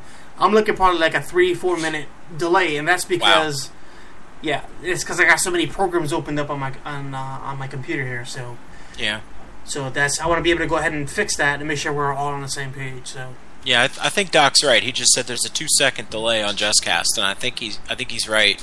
Because it seems to me that, I would see Rick talk, and then 2 seconds later I would hear him say something else. I would hear him say what he was talking about. So, but there's a lot of different ways to do this. I mean, the bad thing about Periscope and doing the show is that they're only going to get my side of it, unless all three of us do our own Periscope, and then they can pick who they want to watch. I mean, so there's no way to kind of connect us three, like I say, I'm in your chat room. We can't connect to like live. A video.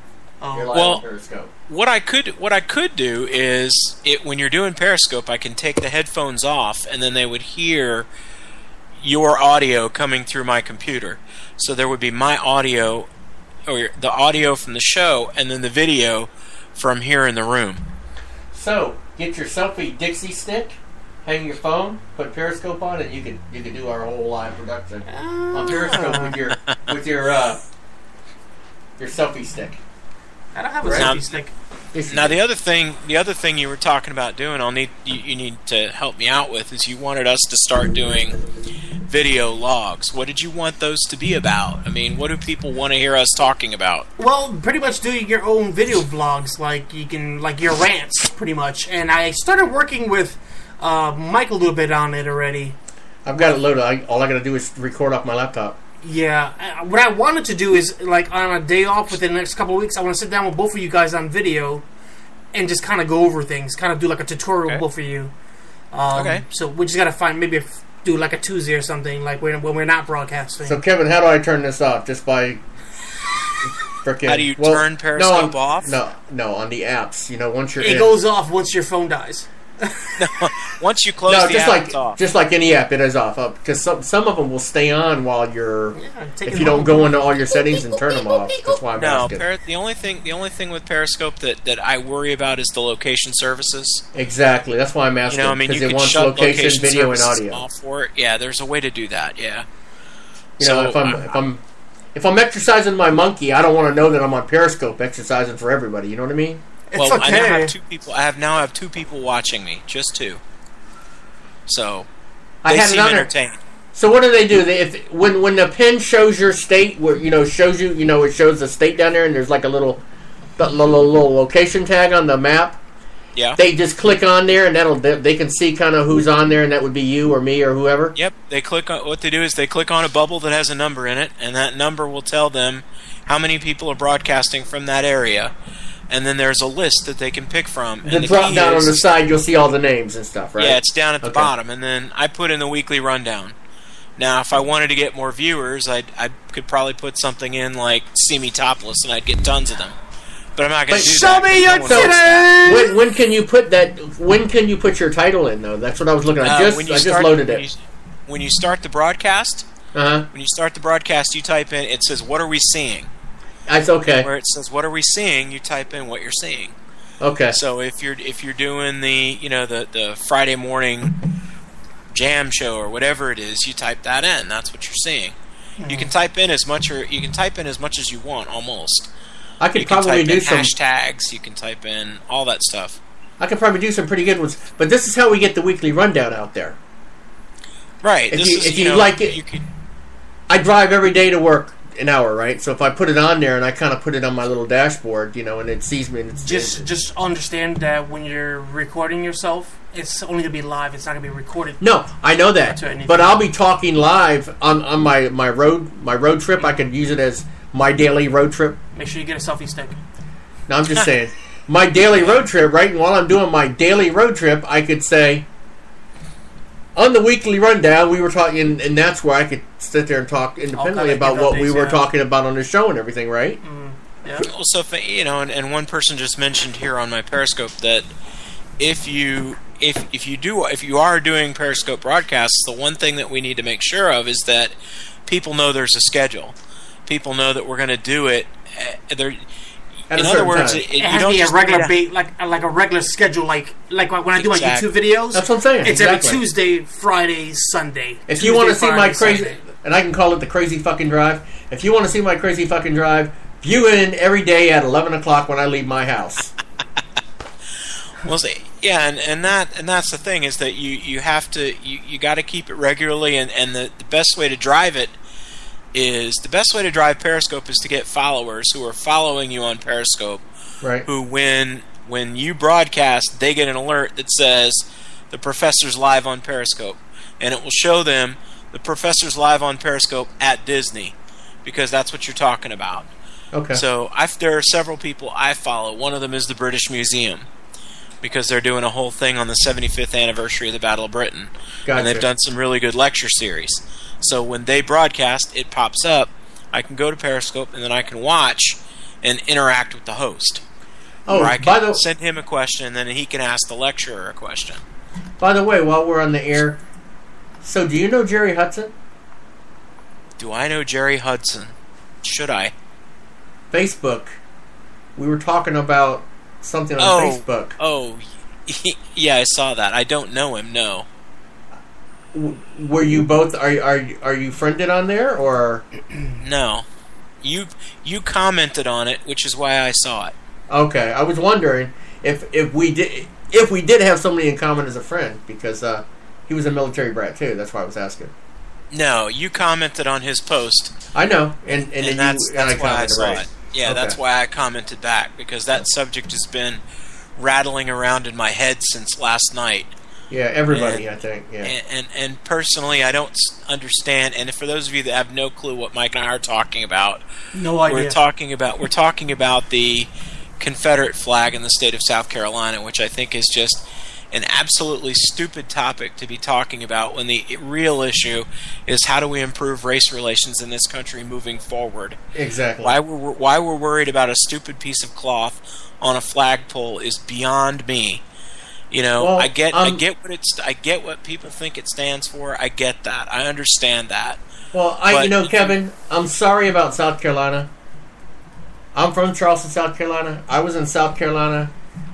I went to elementary school when my school was one of the first elementary schools integrated in the 70s in South Carolina. And it's just, I'm so over it that South Carolina is so freaking racial. It's stupid. Well, there's a lot of reasons for that. There's a lot of reasons for it, and a lot of it goes back to the Civil War. But I actually have a personal connection with someone in the church at the time who didn't make it, and that person was a seminary student with a pastor at my church. And I'm sorry to hear that. So they know each other. Uncalled for. But the issue with South Carolina is that, and of course you'd have to be a history major to even know this or even be familiar with it. But you lived in South Carolina, and in South Carolina the majority of the population is African American. And there's a reason for that. It's not because South Carolina had a lot of slaves there. It's because when Sherman was marching through Georgia and making his way to South Carolina, his army was followed by thousands and thousands of freed slaves, recently freed slaves, who had no idea where to go, no idea what to do with their lives. So they followed Sherman's army because Sherman was seen as the liberator. Right. He was seen as the savior in a lot of ways. He never looked at himself that way, but these slaves did.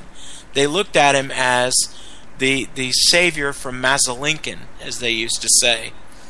And when he went into South Carolina, his intent was, I'm taking them with me, and when I cross into North Carolina, I'm making sure there's no way they can cross in. So he burned the bridges crossing the rivers, leaving South Carolina, so that's where they stayed. Because his whole plan for South Carolina was, I'm going to make them howl. They brought this on, I'm bringing it home. And yeah. And that's the end of it. Go ahead. No, I was going to say that we got One PC Doc standing by on the line. He's live on the air with us right Awesome, now. Doc. Awesome. How's it going, Doc? Hey, guys. But you know, sorry, let me finish my whole thought on this point. But so go ahead. There's people out there that want to ban the Confederate flag. I get that. I understand it. But when do we stop banning things? When do we stop banning things we don't like? Who decides what gets banned? And I made the point today during a discussion with someone else. There's one flag in this United States that stood over more oppression of African Americans than that flag right there. And that's the flag we currently have in its many different forms. Exactly. Because before there was a rebel flag, there was an American flag, and that stood over the institution of slavery from the time we became a free nation until 1859. And it picked right back up in 1866 and was there until 1964 when the Civil Rights Amendment was passed and Johnson signed it. So it was there the whole time. Personally, I don't think we should let a piece of cloth dictate what we stand for. Well, I don't care what you do with it, but the bigger issue is not our past, it's our future. And who decides what's offensive? How long before we want to take George Washington off the $1 bill because he owned slaves? How long before we want to change the name of a school because the name of the school offends us in some way, shape, or form? And let's ask Germany how that worked out. Yeah, that's where I'm going with this. You know, I am a South Carolina citizen. I was born in South Carolina. I was raised in Charleston. And I say I'm from Charleston, and people, oh, you're from Charleston? Really? Yeah, I am, and I'm proud to be from Charleston and South Carolina. But since when is a flag racist? Since when does a flag kill people? Since when does that flag create total unrest of a nation? Let's go ahead and try to get One PC Doc in here. Maybe he has. Come on, Doc. Let's see what you got to say. What's going on, Doc? Well, my opinion there is, like you got the stars. It's 13 stars of that flag. Now, everything I was taught and learned, those 13 stars, that was for the first 13 colonies. Mm-hmm. The 13 stars on which flag? On the rebel flag. They were for the 13 states that seceded from the Union. Seceded from the Union. That's what I'm saying. That's what I'm saying. That's the colonies, the southern colonies. Right. What I'm saying too is it was never truly designed for hate and everything like that. Everything I was taught in school, it was always like the KKK and everything like that that made it become a symbolism of hate. That's what I'm saying. Well, that's partially true, and I think what people get confused is the actual Confederate flag. Most people think that the Stars and Bars is the Confederate flag, and it's not. The Confederate flag looks more like the state flag from Georgia or the state flag from South Carolina, because the flag is the Stars and Bars is actually the Army of Northern Virginia. It wasn't the actual Confederate States of America flag. So a lot of people have that misconception. And to me, the rebel flag is a lot like the swastika in the sense that it's what stands behind it that people have made it to stand for, because the swastika itself is from 3,000 years ago. You look it up. It's from Hinduism, Buddhism, all those things. Somebody co-opted it for evil. Yes. And that's what's happened here. I mean, the rebel flag, yes, flew over a country that supported slavery. But the people who have used it since then have used it for racism. Yeah. And that's the problem. Not that they've used the flag, but that they're racist. How do we fix that problem? Because I will argue that you're always going to have somebody that hates somebody else for some reason. The idea is, can we make that number of people smaller and smaller and smaller every day? And I heard a brilliant comment today. It was two African Americans that were having an argument over this issue on a news channel I was watching. And one of them said to the other, you know, it's about heritage for some of these people because the vast majority of Confederate soldiers didn't own slaves. They were fighting because someone invaded their state. That's why they were fighting. They didn't own slaves. And the other guy says, well, when can we let it go? It happened 150 years ago. He looked at this guy and said, as soon as you let slavery go, that happened 150 years ago too. Oh, we got Cindy Mac up in the chat. She says, people need to stop being so easily offended. That is very true. Nobody has skin like leather. Everybody's offended by something. But I mean, it's getting to, like you say, a ridiculous point. And Kevin, last time I checked, a flag. I mean, we need to put the flag to rest and start thinking in dealing with the real issues, and that's the racial tensions that are in this country. Those are where the real issues are coming from. Exactly. And really start having very, very poignant and direct verbiage on what is right and what is wrong as far as how we're going to approach the racial factors in this country. Until we do, and until we face it, until we hit it head on, there's going to maintainly be a steady flow of racism flowing all around us until we really head it off and hit home with it. You know, you're hearing about race riots and this and that. I mean, really? I thought we were beyond all that. That's just so crazy. But we're not beyond that, because here's why it works. And I'll go back to Ferguson. And what happened in Ferguson, awful on every count. But what made Martin Luther King's mission work was that he was all about nonviolence, because he understood you don't win hearts and minds by acting like crazy people. You don't. You win hearts and minds by being rational, by being intelligent and being honest and having open discussion and being determined. That's how you win friends and influence people. I have a dream, I have a voice, and that's what it's about. You don't do it by burning down businesses, you don't do that by looting, and you don't do it by walking into a church and shooting people. You just don't do it that way. And therein lies the problem. And we're having this whole issue clouded over a flag. I read an article yesterday that my poor wife had to put up with me, but I went absolutely crazy. A writer for the Washington Post listed 5 flags that were based off of the Southern battle flag, and one of them was Florida. I almost lost it. Wow. because Florida's flag has nothing to do with the Southern flag. The Florida flag has to do off the cross of Burgundy used by the Spanish when they came here in the 1500s. That's right. Sure, it's a St. Andrew's cross. There are lots of countries that have a St. Andrew's cross. A Scotland, lot. Jamaica. Let's just name a few. And it's a red X. It has to do with the Spanish that came here in the 1500s. But this guy was too stupid or lazy and didn't do his research and just saw an X and said, clearly Florida supports the oppression of African Americans through its flag. Really? Just another way to stir the pot. Which brings me back to the beginning again, and that's discussion, using our voice, not our. The biggest part about this race and all this is, it's people's ignorance is what we're dealing with. It's not about racism; it's about people who are ignorant about racism. It's people who are ignorant about racism, but people who also don't want to be honest about it. Because there are plenty of white people that will tell you racism doesn't exist because they're not racist. Great, that's fine. I'm glad you're not racist, but it still exists. And it exists in a lot of different ways. I know plenty of white people who don't like people from India because they think they're coming over here and taking everybody's job. I get that. But it's still racism. I know plenty of white people who are racist against Hispanics because they think they're coming over here and taking all their jobs. I know black people who are racist who don't like white people.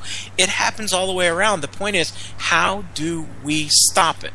That's my question. I want to know how we put an end to it, because you know what? Until we put an end to this, or at least make it to where it's that fringe crazy group, we're on a bad track here.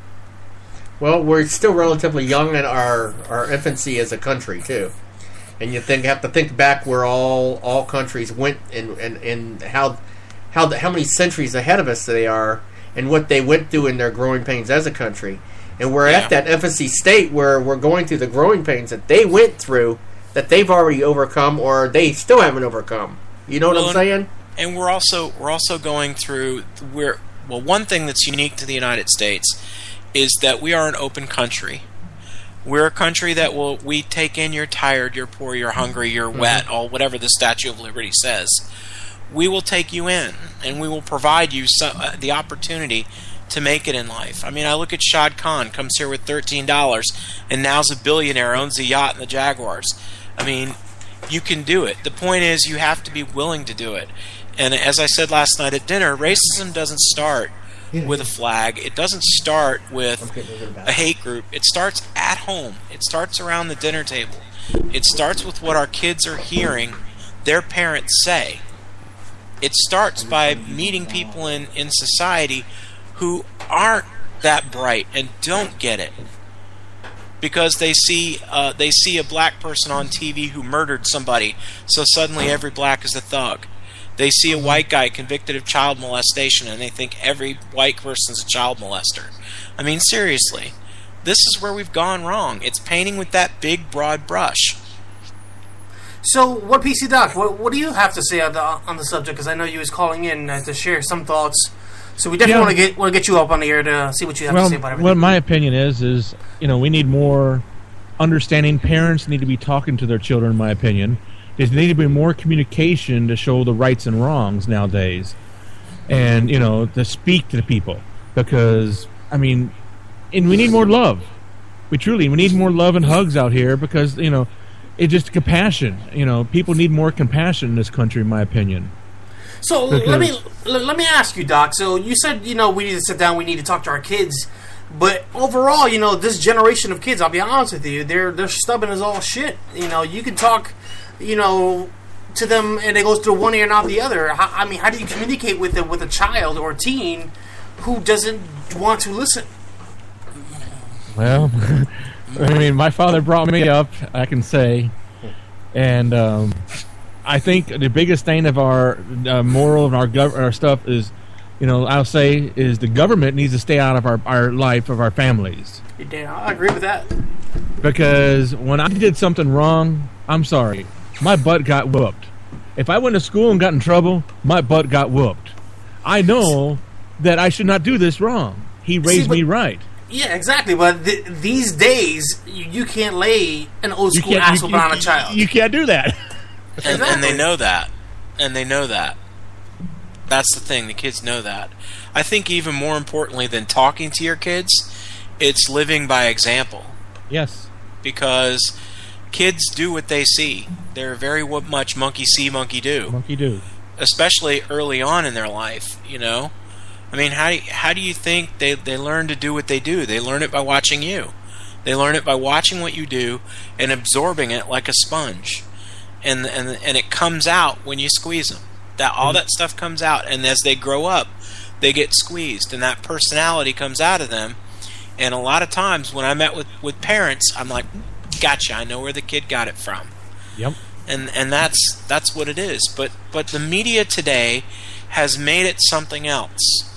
The media, politicians, they've all decided we're going to jump on this bandwagon because it detracts us from the real issue.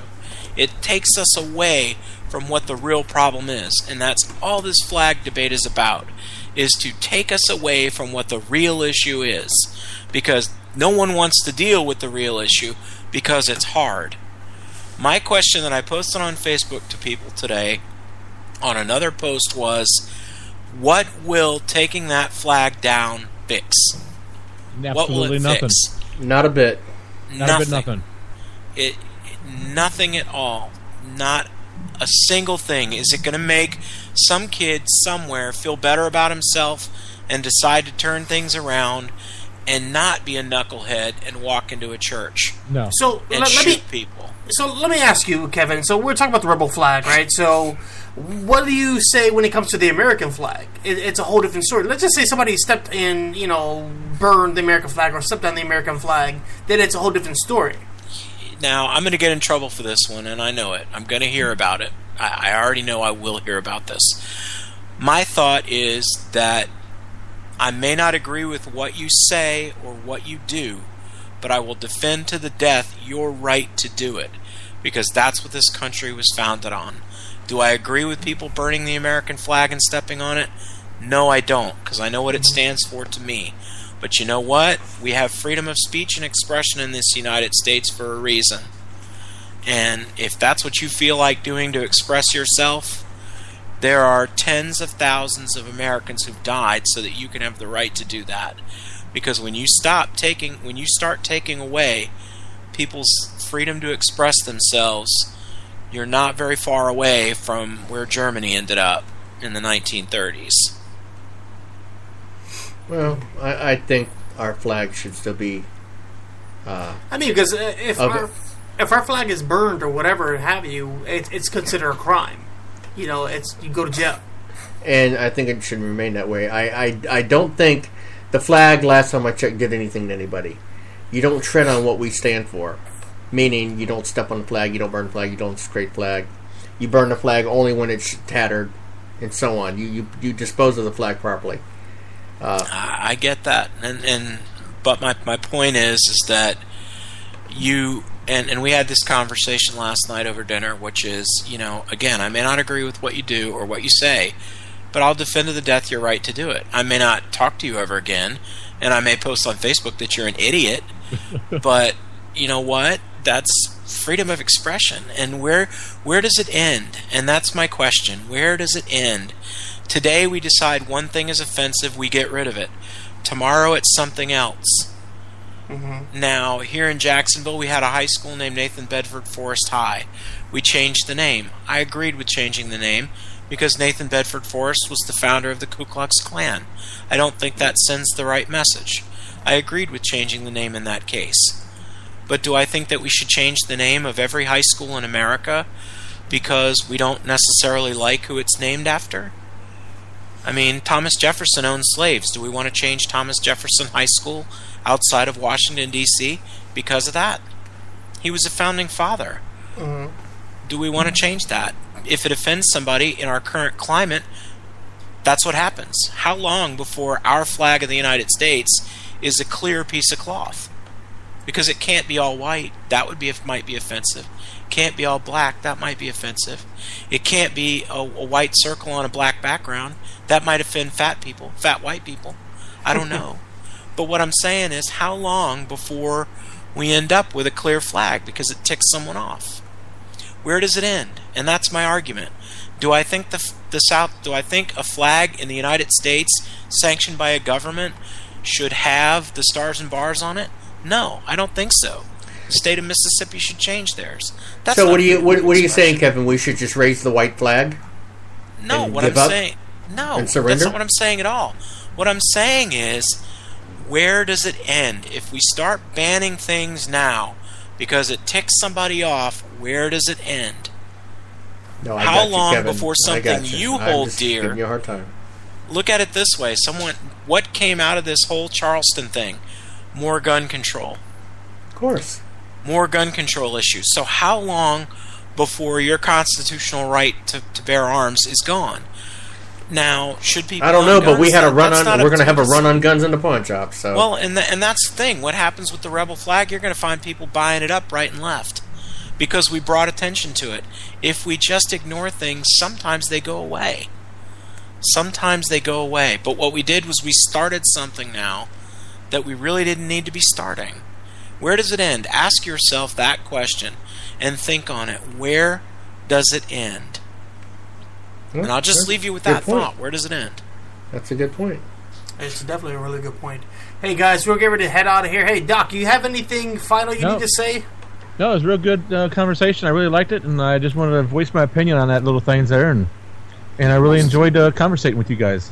Yeah, well, we'll go ahead and let you guys know. If you guys would like to know more, come down and join us anytime, every single Tuesday night over on JustCast Live. Of course, tonight's show is brought to you in part by our great friends at JustCast Live. So thank you to you guys for being such great supporters of our program. And we love you guys a lot for the support and continuous support. So come on over to JustCastLive.tv and support them. They're doing some great things over there, and most definitely you want to spread the love, y'all, and it's free to join. The best thing that we like about it is that we have the video broadcasting. You can you can chat with us via video, cameras and all that good stuff while we broadcast. And before we go, I want to ask, are we set for next Tuesday for our guest? I'm waiting to get a reply from her. She's doing a show tonight, so Okay. So we're not going to talk about it just yet until we can confirm, but we may possibly have a special guest next week. we can talk. You can say her name, Melissa Smith of Jacksonville. There you go. I'm Well- just curious. Well, no, I'm just saying we may have her on. We may not. We don't know yet. Yeah. I'm waiting for a confirmation. All right. So in the meantime, I was going to say for us, Professor and Kevin. Kevin, you said you're going away the second week of July? Yeah, the 6th through the 10th, I will be in Titusville, and then the first week of August, I will be in the Caribbean. The 6th. Oh, you'll be going on the 6th through the 10th. So, okay, so we got to figure out when you guys want to do the what you call it? The tutorial thing where we could spend, get together, I don't know, 5 o'clock, 6 o'clock, and just... I work with Thursday you let through me know. Saturday, and that's it. No, Tuesday. You let me know, I'll make Yeah, it that's what I'm happen. saying. You let me know, Okay. I'll make it happen. And then, No like I worries. said, I mean, And if I got to do it separately, that's fine, too. Because you already got the idea. what day is the 20? When you're in St. Augustine? What days is that going to be on? What days? We're going to be there from the 20th and the 21st. I know. So, What days are those? What does it fall Monday, on? Tuesday. A Monday, Tuesday? Yeah. Well, I'm off, so I can shoot down there. Kevin, I'm sure that's not far for him. He's No, about it's 20 not far minutes from me. St. I just Augustine. might have someone under 5 feet with me. It's okay. Well, maybe we can get him a babysitter for the day. Yeah. Yeah. Right. No, so I'm gonna. If anything, I'll get with you because you already got the idea of how to run the software, right, Mike? Pretty much, like I said, I just have to play with some things. So if anything, I'll just get together with Kevin because he has probably more free time. He can get together. I can He come has over more here and we can do a flexible- test run on mine, Yeah. so it's no big Well, I deal. just need to know what software it is you're using so that I can make sure I have it. Yeah, I'll send you all that information tonight once we go off the Sweet. air. And Alright, you can cool. just start looking at it and getting it all worked out. And with that being said, guys, I didn't realize we're still on the air. But anyways, with that being said, guys, we're going to get ready to head out of here. For DJ Friction and the Professor and for the Iceman Kevin Tapey, we'll see you guys next Tuesday night, which will be our last broadcast for the month. And then we'll take a month off just to kind of get things together. And I'd like rolling. to say once again, thank you to Mr. Rick Dyer for his his tutelage on the Bigfoot and coming on here and really spending some enjoyable time with us. Thank you, everybody. Have a good night. And from the professor and, like DJ said, DJ and Kevin, join us next Tuesday night at 7 p.m. for another awesome show. And good night, America, wherever you are. We'll see you guys next week, guys. For more information, head on over to our official website, www.102DLG Radio. And remember, if you enjoy what we do here, please take the time to support, donate, and become a sponsor. And we'll see you guys soon. Peace.